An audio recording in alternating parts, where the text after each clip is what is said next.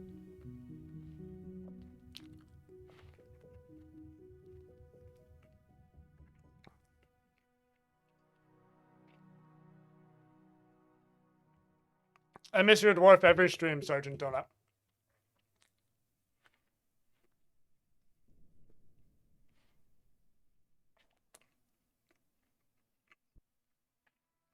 Spinach that I grew. Cheese, some white fish, I think it's cod. It's been in my freezer for forever and I honestly can't remember. Cherry tomatoes, and avocados, because they were on sale.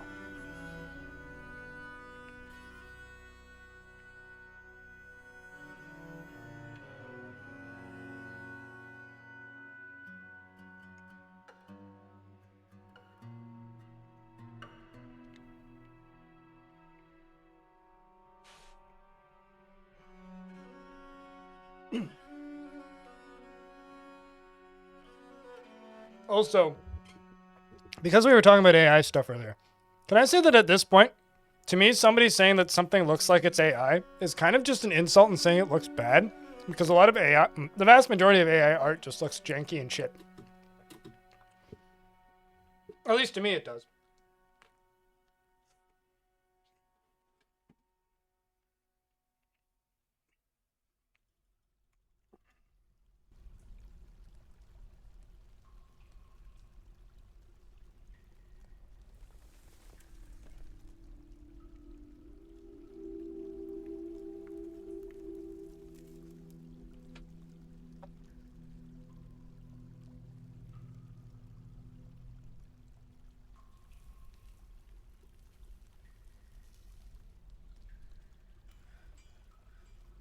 So like right now, this side is connected to where it needs to be. And so is this side.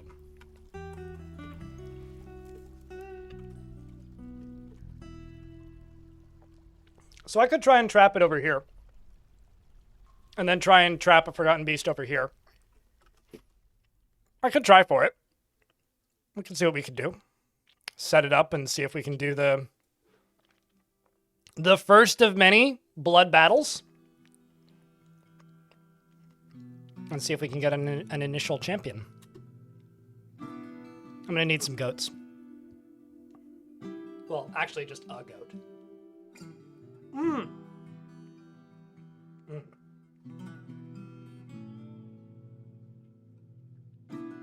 I was gonna say I could make it fight the giant, but that would probably kill it.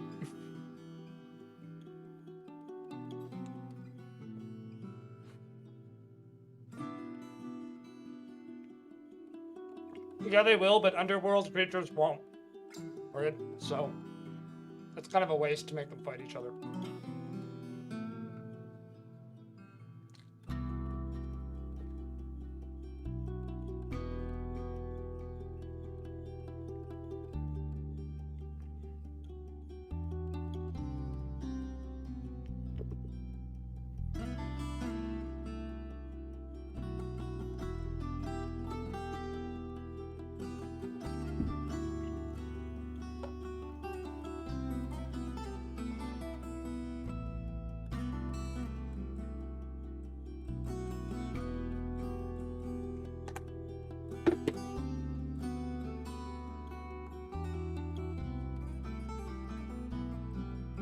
Here's what we can do.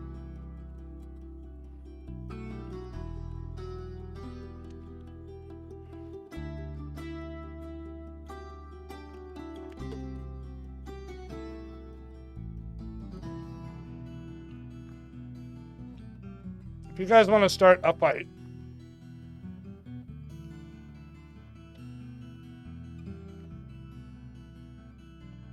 we can do this.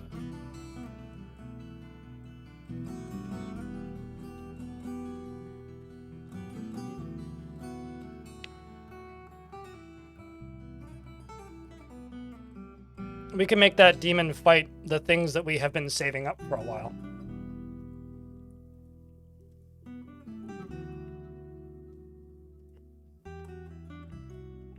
I don't know what any of their alignments are. We'll throw a cavey in there for the lulz. I do really wish that cages were filtered out into empty and full, but yeah. I go open a window, though. It's actually a little bit warm in here.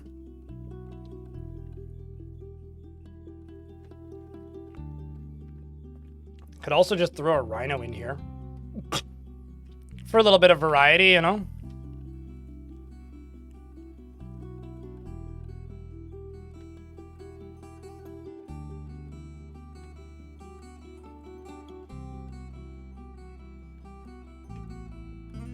This is just going to be absolute chaos. Oh, sure, let's throw a black mamba into the middle.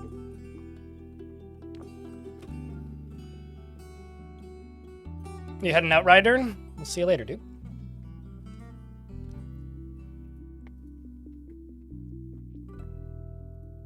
I don't know, chat. Is this something you guys want to see me set up and do? Because it would be quicker to just get rid of it. Also, as an update, we are $3 away from the daily minimum. I'm not making minimum wage today, though. Unfortunate. Sad days. Such is the way of this time of year.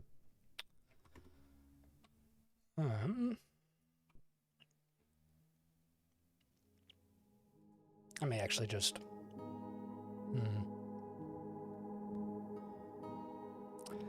There's supposed to be... I'm thinking about just watching the no-clip video and then just calling it and editing tonight. Because today's pretty quiet in almost every aspect. So... Like, not to be mean to you guys or beg for money, but money's been slow. Views have been slow. And I feel like I've been fighting to keep chat active today. Which, you know, it's nobody's fault. Just is what it is. And it happens sometimes.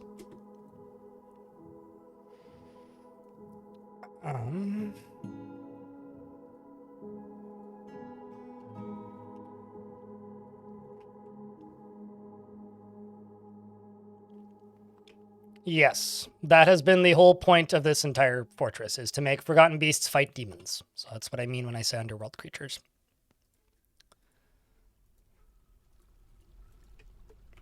So as much as I would like to play that, looking at my view count, it might be wise to just not. Unless something changes in the next 20 minutes, but...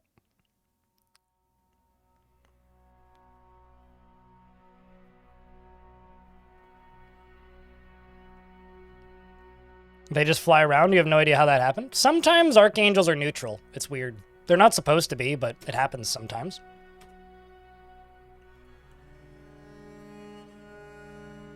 Like, they're really not supposed to be neutral, but every now and again they end up neutral. Where the hell are you going?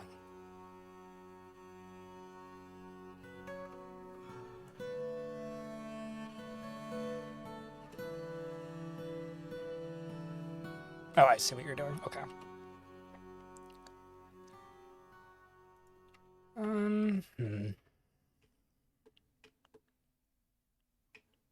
Sometimes archangels... Well, archangels are like... They're basically just demons, but...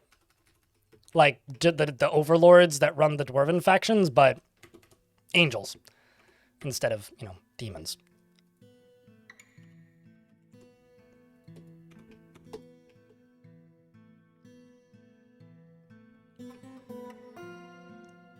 And let me just go down here real quick.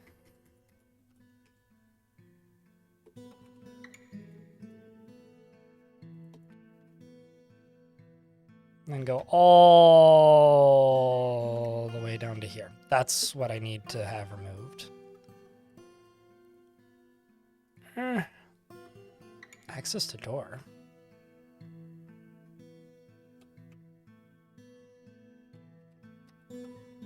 Oh, right. Okay. I see the problem here.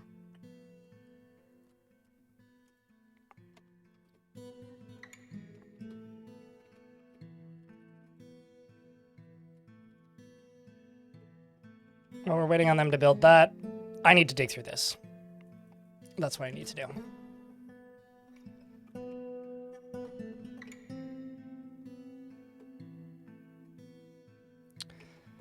But yeah, I think what we're going to do is this, chat.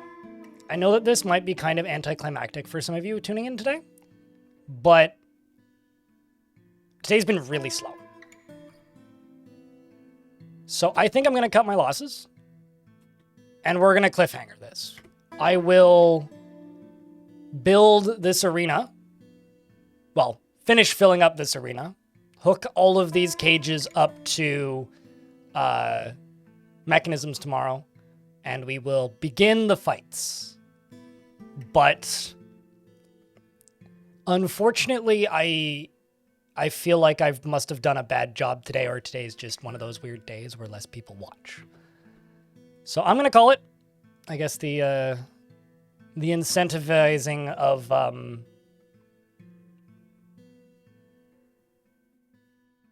Star Sector ain't doing it. We really need to end this fort. Because I desperately need a new fort. I will never financially recover from this. That's a joke, but I do need it to start a new fort. So YouTube, folks.